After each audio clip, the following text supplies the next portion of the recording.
말씀을 나눌 텐데요. 저와 여러분이 함께 보시는 이 사도행전은 예수님을 통해 전해진 이 생명의 복음이 어떻게 영혼을 살리고 교회를 세우고 전 세계를 바꾸었는지를 아주 명확하게 설명하고 있습니다. 묵상을 하면 할수록 신기하고 놀라운 비밀이 담긴 성경 말씀인 것 같습니다. 그런데 제가 말씀을 전하고 또 묵상하면서 분명히 깨닫는 사실들이 몇 가지 있습니다. 첫 번째는 복음이 항상 전해지고 영혼을 살릴 때는 대가 없이 전해진 적이 없다는 것입니다. 내가 누군가를 살리고 싶다, 복음을 전하고 싶다라고 했을 때는 항상 그 마음을 주셨던 그 영혼에게 하나님은 대가를 요구하십니다. 이 땅에 오신 예수님이 저와 여러분에게 생명을 주시기 위해 십자가에 고통스럽게 달려 죽으신 것과 마찬가지입니다. 두 번째, 또 하나의 사실은 그 대가를 지불하는 한 사람 한 사람이 없었다면 복음이 전해질 수 없다는 것입니다. 여러분, 사도행전은 예수님의 제자들을 말하는 그 사도들의 행적을 기록한 내용입니다. 그들이 도대체 무엇을 했습니까? 예수님처럼 복음을 전하기 위해 자신의 목숨과 시간과 생명과 모든 에너지를 들이면서 영혼을 살렸던 내용들을 기록해놨습니다. 또한 그 내용뿐만 아니라 사도들의 제자들인 증인들의 이야기가 저와 여러분이 읽으시는 이 사도행전의 말씀입니다. 그들이 없었다면 오늘 이 한국 땅에 복음은 전해지지 못했을 것입니다. 12사도와 120명의 그 성도들, 그리고 오순절의 성령 충만의 사건은 그들을 증인으로 만들었습니다. 그리고 그들이 갑자기 문을 박차고 나가서 이전에 있던 두려움은 다 사라지고 하나님의 크신 일을 입을 열어 전하기 시작했습니다. 근데 그 말이 그때 모였던 경건한 유대인들의 각 나라 방언이었습니다. 그러니까 저는 한국말로 예를 들어서 말해도 이곳에 있는 여기 에티오피아에 온 분들은 그 나라 말로 불어로, 여기 이제 중동에서 오신 분들은 그 이스라엘 말로 이해하기를 시작한다는 겁니다. 이 참 놀라운 기적이죠. 저희는 그냥 성경 읽고 넘어갔지만 오순절 날의 그 사건은요, 언어가 통일되는 시간이었습니다. 이 바벨탑 사건에서 하나님 언어를 분리시켰다면 이 시간에서는 성령의 충만한 말에 언어가 통일되어지는 거죠. 저는 좀 그런 꿈을 꿔봐요. 저희가 나중에 천국 가면 이제 대한민국, 뭐 일본, 또 나라가 생각이 안 나죠. 뭐 미국, 영어 때문에 지금 고심 많이 하지 않습니까?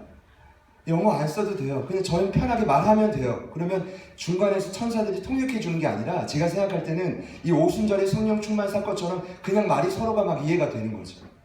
여러분 이해가 되십니까? 그 기적 가운데 가장 먼저 했던 일이 복음이 전해졌다는 것입니다. 그리고 교회가 생겨난 겁니다. 교회가 세워진 목적은 절대로 다른 게 아닙니다. 대가를 지불하라는 것. 빛이 없고 어두운 이 세상 가운데 너희들이 피와 목숨과 땀을 흘려서 생명을 전하라는 것이지, 이것이 저희들의 삶의 존재의 목적입니다. 그것을 버려버리면 죄송합니다만 아무런 가치가 없는 것이죠. 이 사실을 통해 저희들은 계속해서 증인들이 나왔던 것을 봤습니다. 베드로와 요한, 성령과 지혜가 충만해서 칭찬받은 7사람, 그리고 스데반, 그리고 빌립, 그리고 이방 땅을 바꾸기 위해 선택된 사울. 자, 이 사실을 통해 분명한 사실을 얻게 됐습니다. 그것은 복음의 통로는 하나님께서 반드시 준비된 사람을 통해서 일한다는 겁니다. 물론 하나님이 이곳에 있는 저와 여러분 모두를 자신의 목숨보다 더 사랑하십니다. 믿으시죠? 그러나 하나님이 사랑하는 그 모든 자녀를 다 사용하시는 건 아닙니다. 주님께서 사용하시는 사람들은 죄송합니다만 따로 있습니다. 오늘 본문 말씀은 사실은 그 증거를 이야기하고 있습니다. 기대하는 바가 있습니다. 단 한 분이라도 오늘 본문에 나온 하나님께 쓰임받았던 그 인물과 같이 쓰임받는 제자가 되시기를 축복합니다. 여러분, 오늘 본문에는 그 열방을 바꾸기 위한 하나님의 놀라운 역사가 시작됩니다. 복음은 예루살렘에만 머물지 않았습니다. 온 유대와 사마리아, 이스라엘 땅을 지나서 그토록 그들이 무시했던 땅끝까지 전해줘야 됐습니다. 우리도 땅끝 사람입니다. 이방 사람입니다. 유대인을 제외한 모든 이들이 이방인들입니다. 근데 중요한 건 그 이방인 중에 최초의 정식적인 회심자가 누구였냐는 겁니다. 여러분, 이 땅에서, 대한민국에서 처음으로 예수를 영접한 사람은 누구였을까요? 저 몰라요. 그럼 여쭤본 겁니다. 혹시 아시는 분 있습니까? 대단한 사람 아닙니까? 근데 오늘 성경에 나온 고넬료라는 인물은 전 세계를 통틀어서 땅끝 사람 중에 최초로 주님께 회심했던 한 사람. 그를 통해 세계의 역사가 바뀌어졌습니다. 여러분, 놀라운 사건입니다. 복음이 제대로 한 사람을 통과하면, 잘 보십시오, 거기서부터 세계의 역사가 움직이기 시작합니다. 여러분, 별거 아닌 것 같지만 정말 복음을 제대로 경험한 한 사람이 하나님 앞에 굴복되기 시작하면 거기서 역사는 바뀌어지기 시작합니다. 세계 열방의 그 역사의 기류가 바뀌었던 그 본문의 시초가 바로 오늘 이 사도행전 10장입니다. 저는 오늘 이렇게 좀 소개하고 싶습니다. 고넬료가 회심하고 가정이 바뀌었습니다. 수하가 바뀌고 부대가 바뀌고 나라가 바뀌었습니다. 결국 로마의 국교가 기독교가 됐습니다. 믿으십니까? 그런데 왜 오늘날 하나님께서는 이와 같은 역사들을 일으키지 않을까? 그런 좀 궁금증을 던지면서 제가 첫 번째로 이런 질문을 하나님 앞에 드려봅니다. 왜 하나님은 열방을 바꾸는 복음의 통로로서 고넬료를 선택하셨나요?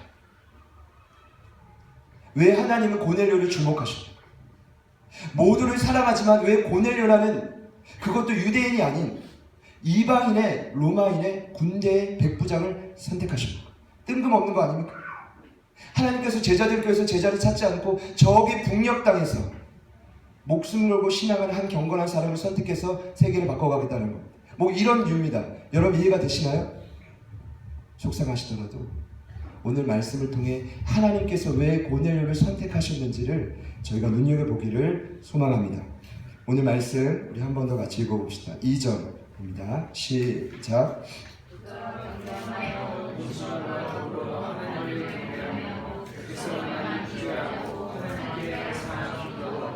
왜 고넬료인가? 첫 번째, 그는 경건한 자였습니다. 여기서 경건이라는 단어 주목해야 됩니다. 유세베스라는 헬라어는 신약 성경에 단 3번만 나옵니다. 이 단어의 의미는 누구 앞에서 움츠리는 겁니다. 굴복하는 겁니다. 여러분, 사람은 워낙 교만한 터라 누구 사람 앞에서 잘 교만하고 움츠려들거나 굴복하지 않습니다.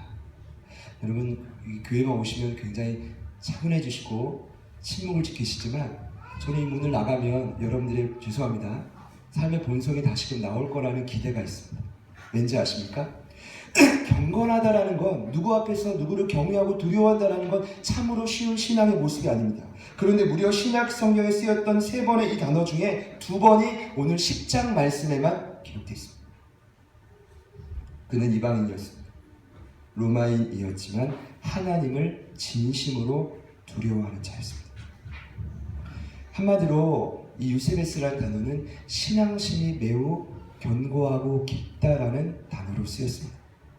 근데 제가 오늘 이 말씀을 보면서 놀라웠던 건 이 신앙이 말이죠, 자신만 좋았던 것이 아니었다는 것. 여기 말씀을 보니까 온 집안과 더불어 하나님을 경외했답니다. 여러분, 잘 보십시오. 고넬료는 부인에게 존경받는 남편이었습니다. 여러분, 내 신앙을 잘 지키는 것도 힘들지만 사랑하는 남편과 아내에게 존경을 받는 건 더 힘들다고 생각합니다. 물론 세상의 기준이 중요한 게 있습니다. 저는 이제 아내에게 존경받는 남편이라고 저는 생각을 합니다. 그렇게 늘 생각하고 살아가려고 노력해요. 자꾸 마인드를 이렇게 건강히 지키려고 합니다. 자주 그런 얘기를 들어요.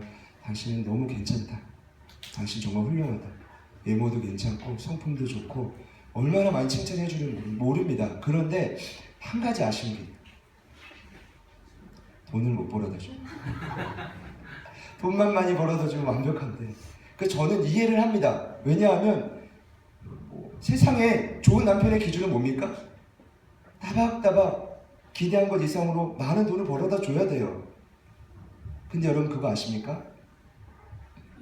저는 그것이 성경이 말하는 좋은 남편의 기준이라고 절대 생각하지 않습니다.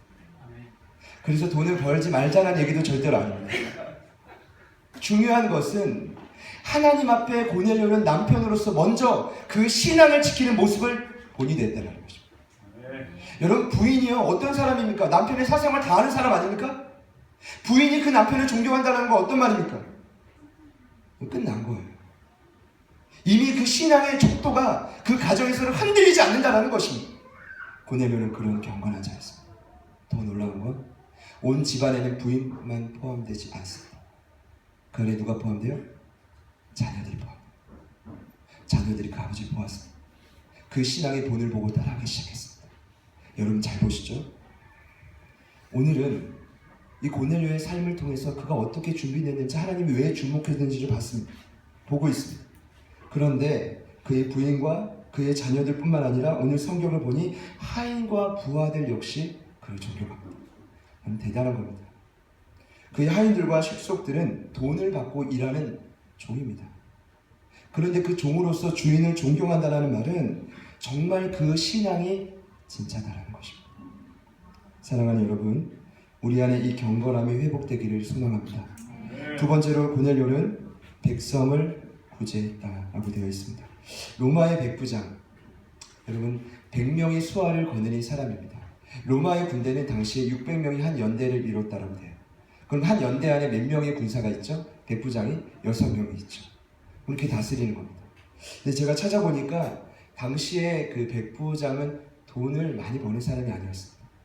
물론 계급으로 따지면 상류층이었지만 돈을 버는 것으로 따지면 중간에서 하급층입니다. 이 말은 뭔지 아시죠? 그는 돈을 많이 버는 사업가가 아니었습니다. 넉넉지 않았다는 것입니다. 군인의 월급이 얼마나 됐겠습니까? 그러나 놀라운 건 그는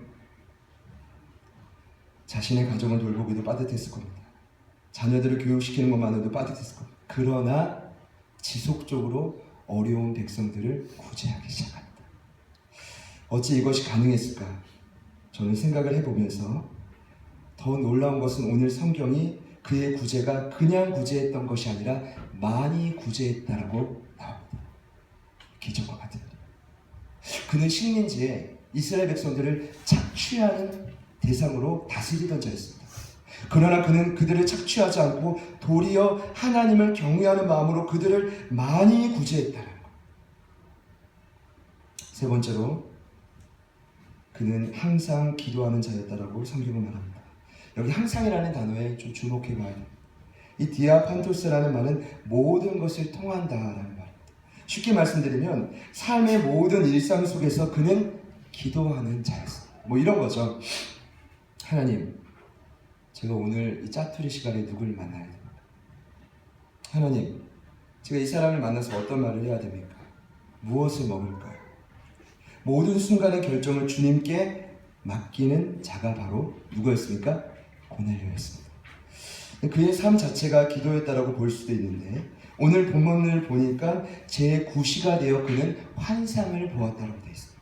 여러분, 여기서는 우리가 분명히 봐야 될 모습이 있습니다. 경건한 유대인의 습관에 따라 그 역시 시간을 정해놓고 기도했다는 것입니다. 당시 유대인들은 하루에 3번을 기도했습니다. 그 나라 시각으로 오전 제3시 그리고 9시 해질녘입니다. 우리나라 시간으로 따져보면 오전 9시, 오후 3시 해질녘에 정해진 시간에 반드시 기도했다는 것입니다. 여러분, 이것은 무엇을 의미하냐면 그가 그냥 놀다가 환상을 본 게 아닙니다.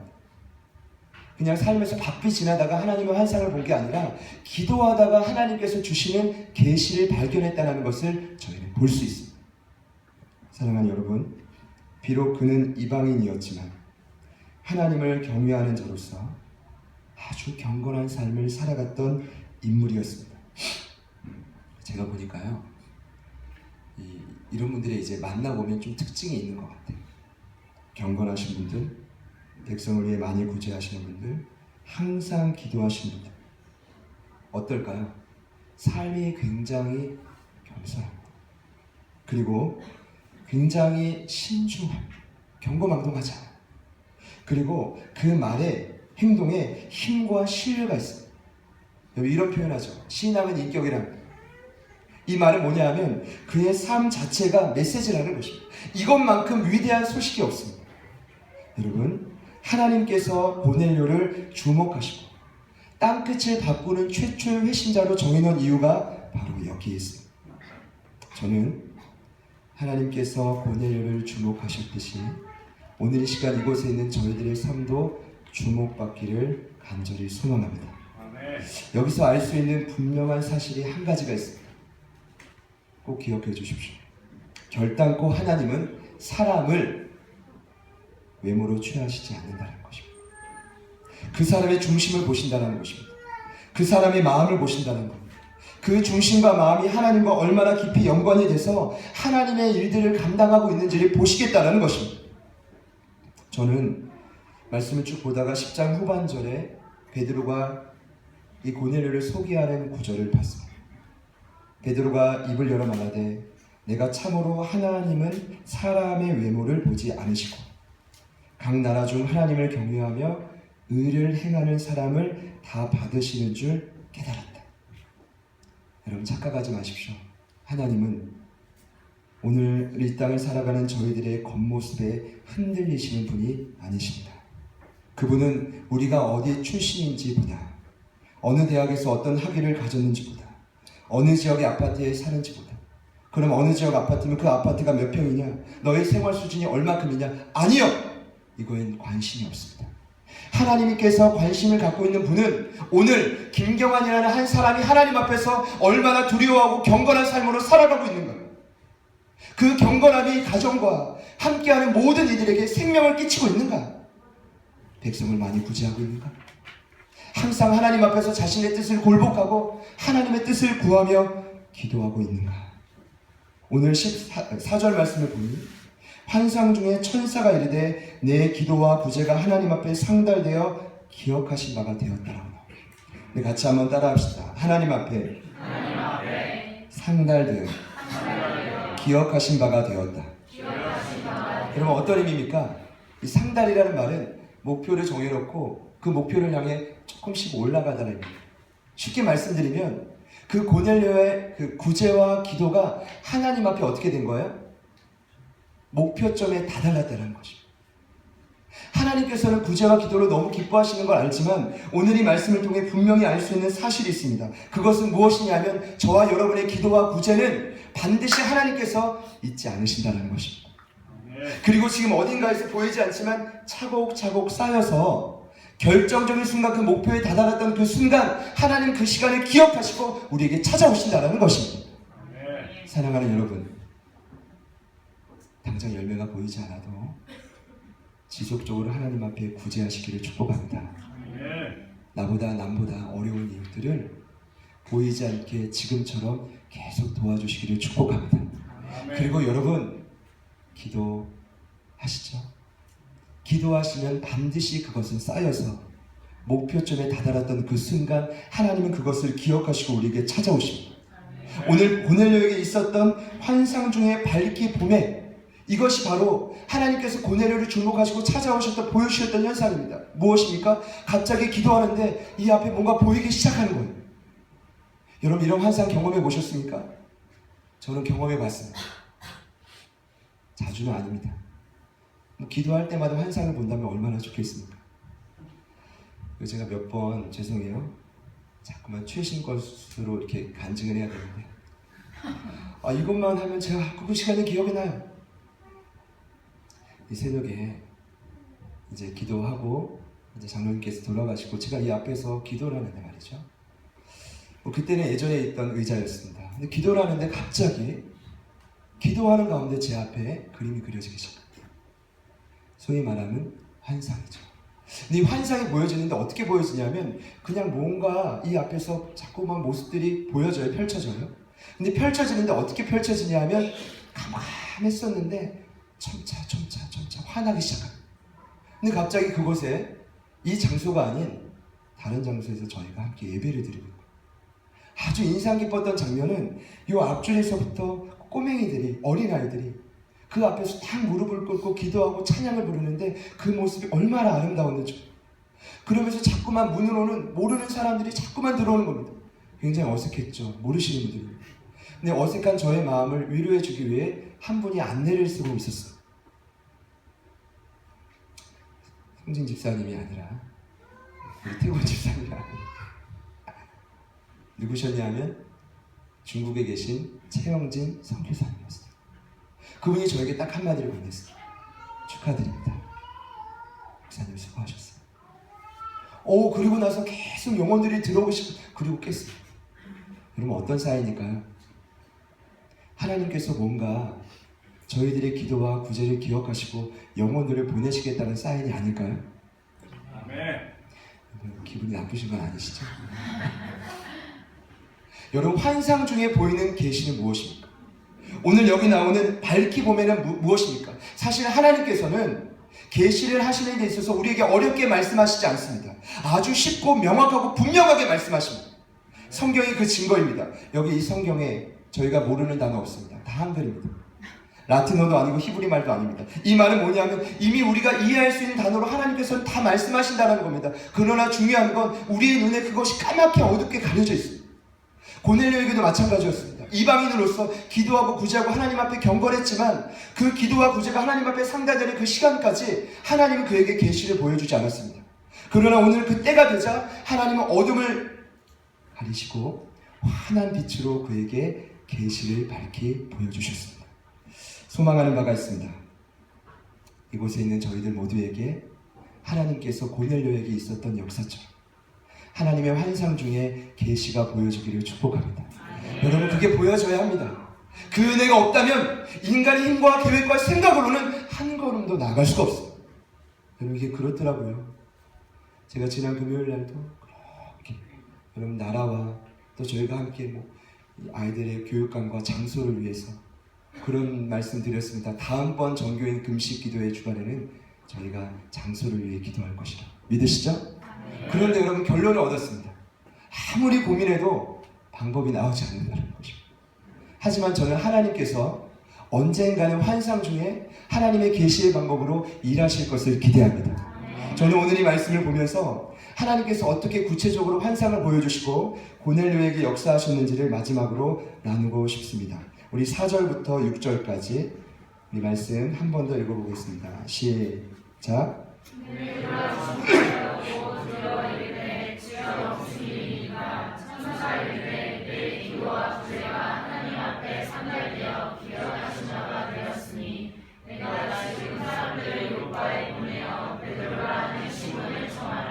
그는 무두장의 시몬의 집에 있었다.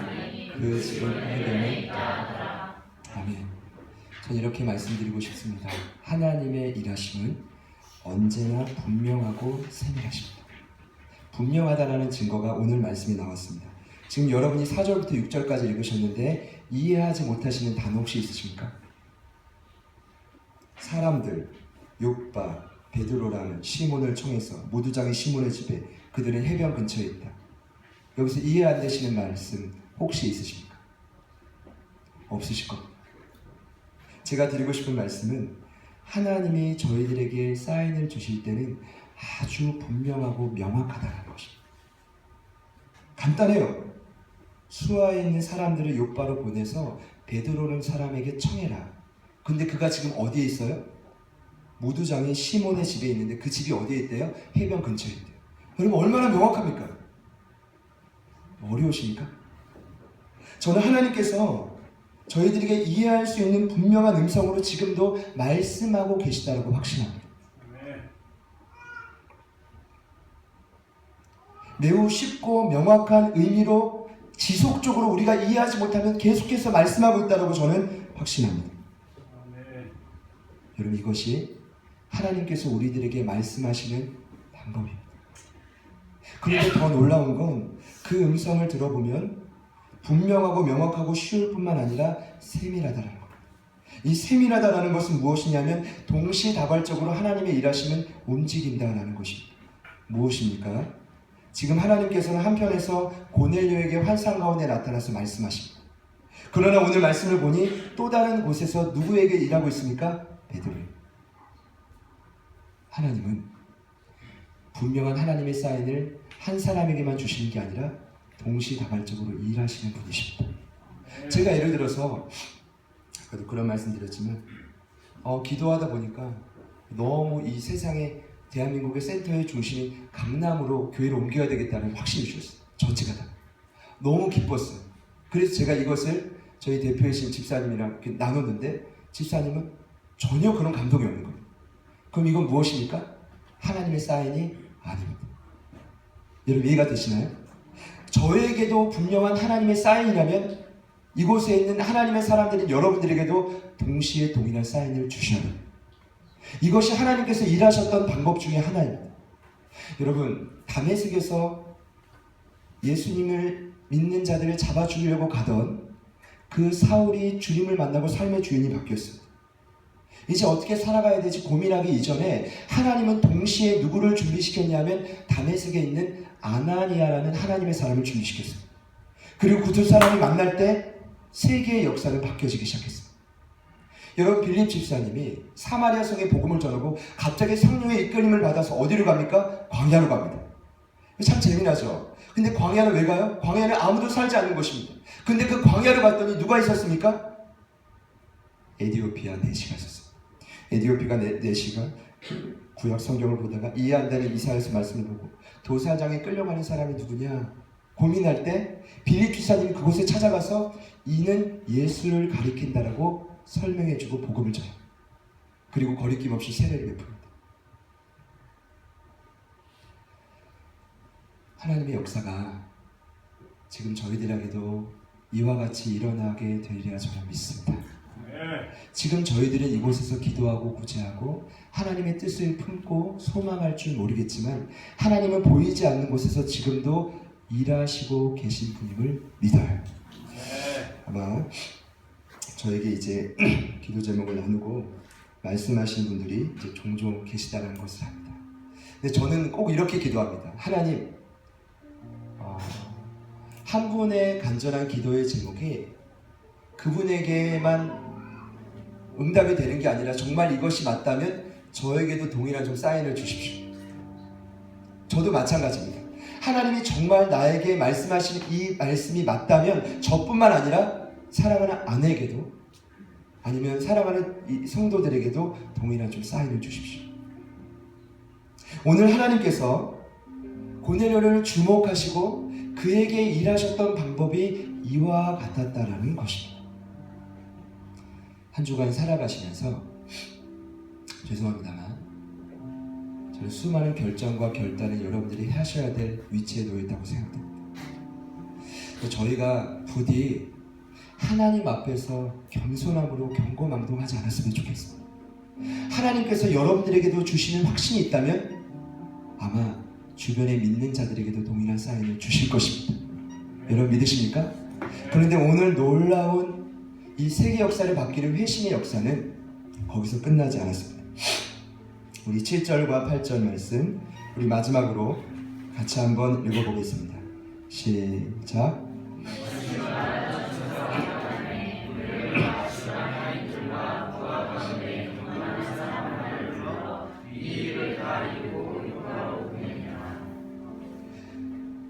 고넬료를 통한 이 회심은 결국 한 인물의 즉각적인 순종에 의해서 결론내어졌습니다. 하나님께서 아무리 저희들의 삶에 계시를 주고 쉽고 분명하게 말씀하신다 하더라도 저와 여러분이 그 음성을 따라 순종하지 않으면 모든 것은 수포로 돌아가게 되어 있습니다.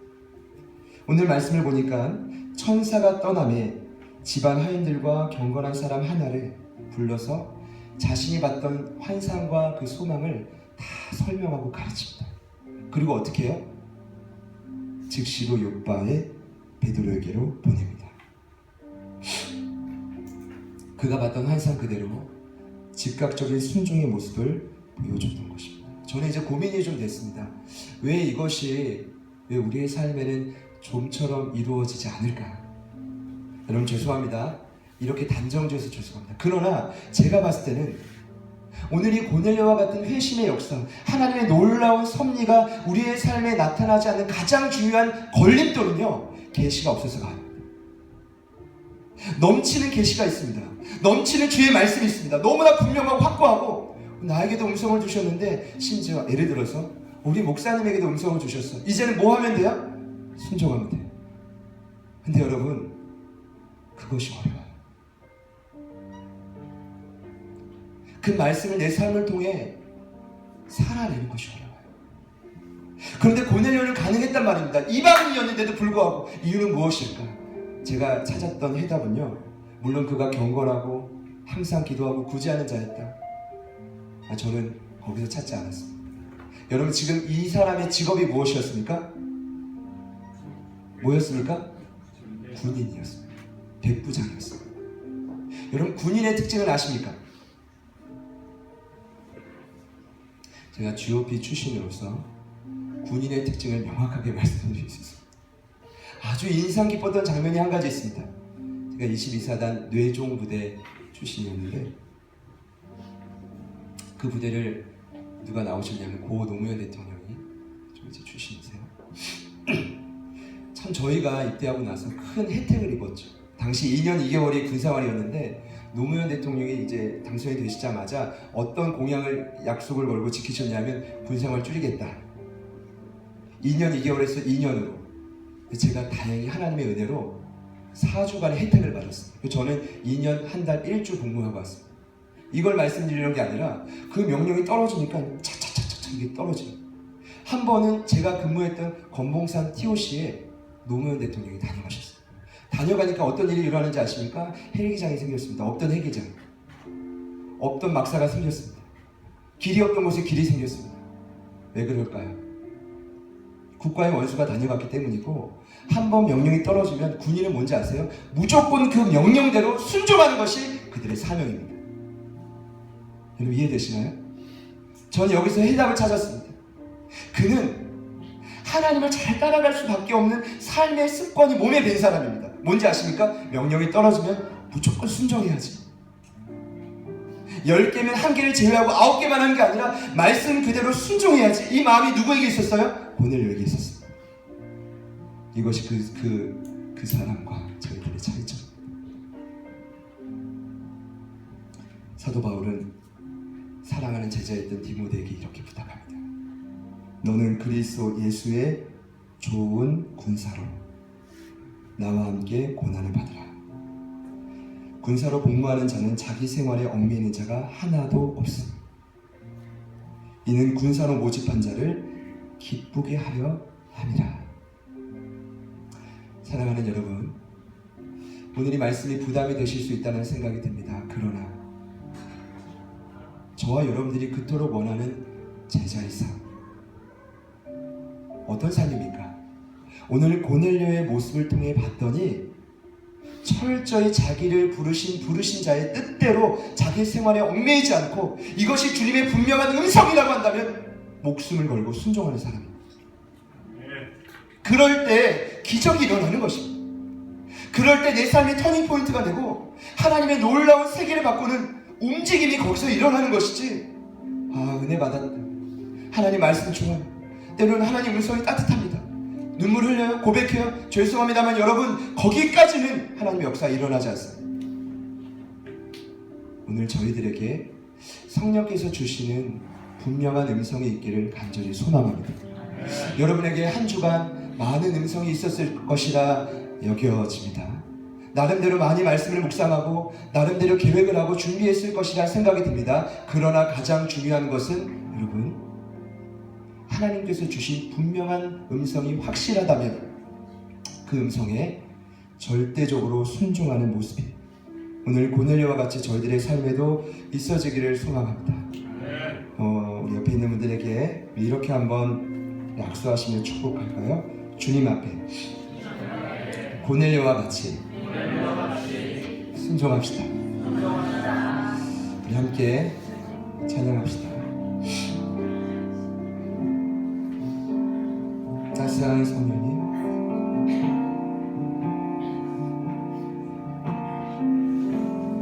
따스한 성령님,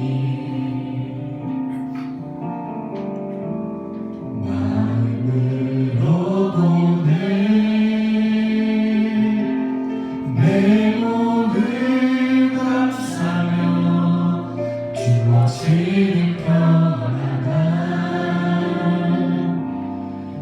만족함을 느끼네. 따스한 성령님, 따스한 성령이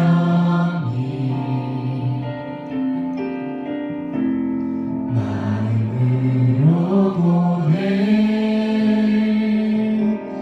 내 몸을 감싸며 주어지는 평안함 만족함을 느끼네. 부르신 곳에서 난 예배하네. 어떤 상황에도 나는 예배하네. 부르신 곳에서 나는 예배하네. 어떤 상황에도 나는 예배하네. 사랑과 진리, 사랑과 진리에 한 줄기 빛 보내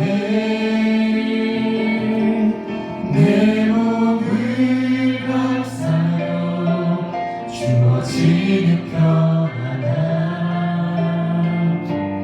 그 사랑을 한번 더 고백합시다. 사랑과 진리, 사랑과 진리에 한 줄기 빛 보내 내 몸을 감싸며 주어지는 평안함 그 사랑을 느끼네. 부르신 곳에서 나는 예배하네. 어떤 상황에도 나는 예배하네. 부르신 곳에서 나는 예배하네. 어떤 상황에도 나는 예배하네. 내가 걸어갈 내가 걸어갈 때 길이 되고 살아갈 때 삶이 되는 그곳에서 예배하네. 내가 걸어갈 때 길이 되고 살아갈 때 삶이 되는 그곳에서 예배하네. 신 곳에서 나는 예배하네. 어떤 상황에도 나는 예배하네. 부르신 곳에서 부르신 곳에서 나는 예배하네. 나는 예배하네. 어떤 상황에도 나는 예배하네. 여러분들께 진심 어린 마음으로 이 시간 이 말씀을 도전드리고 싶습니다. 하나님은 저희 모두를 너무 사랑하시죠. 기대하십니다.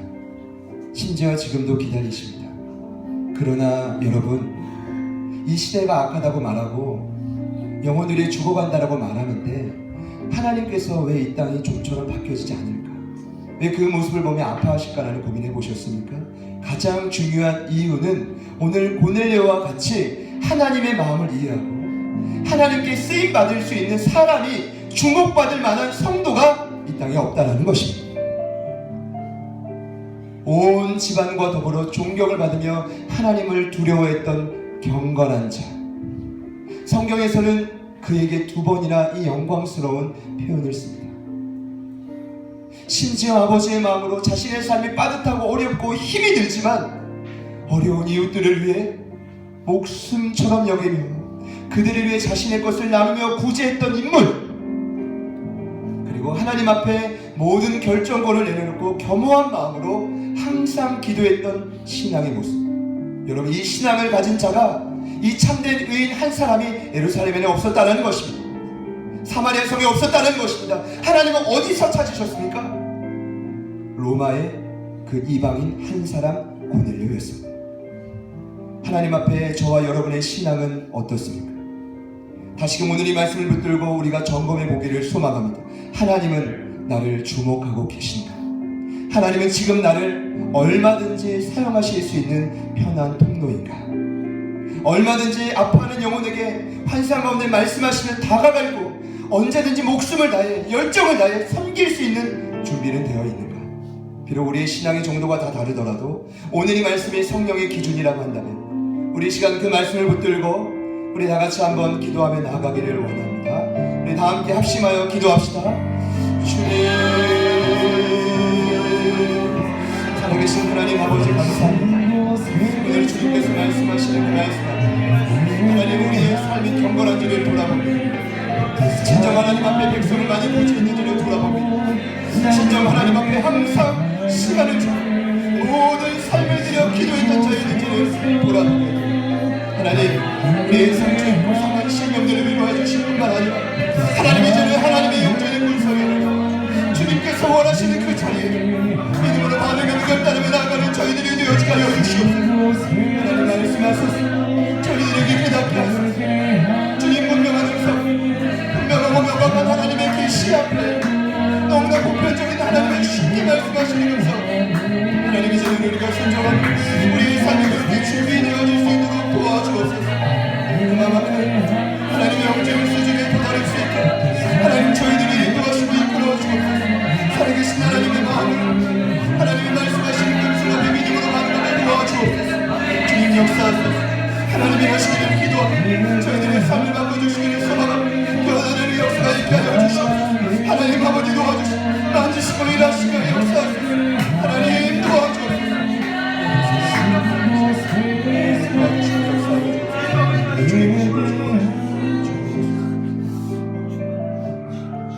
우리 시간 한 가지 더 같이 기도하실 때 여러분의 마음에 하나님께서 말씀을 통해 또 삶의 여러 가지 사인을 통해 주신 분명하고 쉽고 견고한 변하지 않는 음성이 있을 것입니다.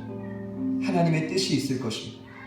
그것을 주저하고 두려워하고 아직 움츠려들어 순종하지 못하시는 분들이 있다면 우리에게 주님이 요구하시는 것은 걱정하고 염려하고 심려하는 게 아니라 주님 말씀 앞에 대한 절대적인 순종일 뿐입니다. 저 어제 말씀을 준비하면서 오늘 이 찬양이 떠올랐습니다. 주님께서 말씀하시면 어디든지 그곳이 부르심의 자리라고 한다면 어디든지 내가 그 자리로 가 순종하는 자가 되겠습니다. 아멘. 우리 결단하는 마음으로 다 같이 한 번 더 기도하며 나아갑시다. 기도합시다. 주님, 살아계신 하나님 아버지, 이제는 주님의 음성 앞, 그 세밀한 하나님의 날씨가 저희들이 진정으로 반응하기를 소망합니다. 결단하며 순종하기를 하나님 이곳에서 하나님 앞에 기도하며 나아가시고 한 아무의 삶을 주님 주목하여 주시옵소서. 주님께서 주신 그 음성과 말씀 더 이상 흔들리지 않고 내가 타협하고 내가 계산하고 내가 하는 그 모든 것을 따져서 따라가는 것이 아니라 하나님의 말씀이라면 전적으로 순종하고 하나님의 뜻이라고 하면 전적으로 음성을 따라갈 수 있는 저희들 모두가 되기를 소망합니다. 하나님 도와주옵소서. 하나님 일하여 주시옵소서. 오늘의 삶을 돌아보고 하나님 우리의 삶 속에 이루셨던 하나님의 계획을 바라보고 하나님 순종하게 하소서. 절대적으로 순종하게 하소서. 하나님의 음성을 따라 믿음으로 달려가게 하소서. 주님 도우소서. 하나님이 찾으시는 간사를 나오게 하소서. 주님 도우시기를 소망하고 순종하는 자가 나오게 하소서. 결단하는 자가 나오게 하소서. 하나님의 뜻대로 주님 앞에 쓰임받는 하나님의 도가 나오게 하여 주옵소서. 주님 도우시기를 간구하며 소망하고 하나님 역사를 주옵소서. 하나님의 뜻을 주님께 하나님 도우소서. 살아계신 하나님, 오늘 성경을 통해 하나님께서 주목하시고 하나님께서 이 땅을 바꾸고자 최초의 이방 땅의 회신자 선택한 한 인물을 살펴보았습니다. 하나님께서 왜 고넬료를 그토록 주목하셨는지 저희들이 깨닫습니다. 하나님 앞에 잠잠히 진정한 성도로 변화되기를 소망합니다. 경건한 자 되기를 원합니다. 백성들의 아픔을 보고 이웃들의 아픔을 보고 진정 구제하는 자가 되기를 소망합니다. 그리고 주님께서 원하시는 시간을 정해놓고 언제 하나님께 그 뜻을 물으며 기도하는 자가 되기를 소망합니다. 하나님, 우리의 신앙이 하나님이 찾으시는 진짜 성도가 되기를 소망합니다. 저희들을 긍휼히 여겨주셔서 이제까지의 삶을 잠시 잊어주시고 한 주간 저희들의 삶을 통해 고넬료와 같은 경건한 삶의 모습이 회복되는 은혜가 있게 하여 주시옵소서. 그에게 있었던 분명한 환상을 통한 계시, 너무나 쉽고 명확했던 그 말씀 앞에 저희들은 계산하지 않고 타협하지 않고 온전히 따를 수 있도록 도와주옵소서. 순종하는 가운데 하나님의 놀라운 기적의 역사가 저희들 개개인의 모든 삶 속에 일어날 줄 믿습니다. 고넬료의 이 순종을 통해 가정과 모든 수하들과 군대와 그 나라와 열방이 바뀌었듯이 저희들을 통해 하나님의 역사를 보게 하여 주옵소서. 감사드리며 예수님의 이름으로 간절히 축복하며 기도드립니다.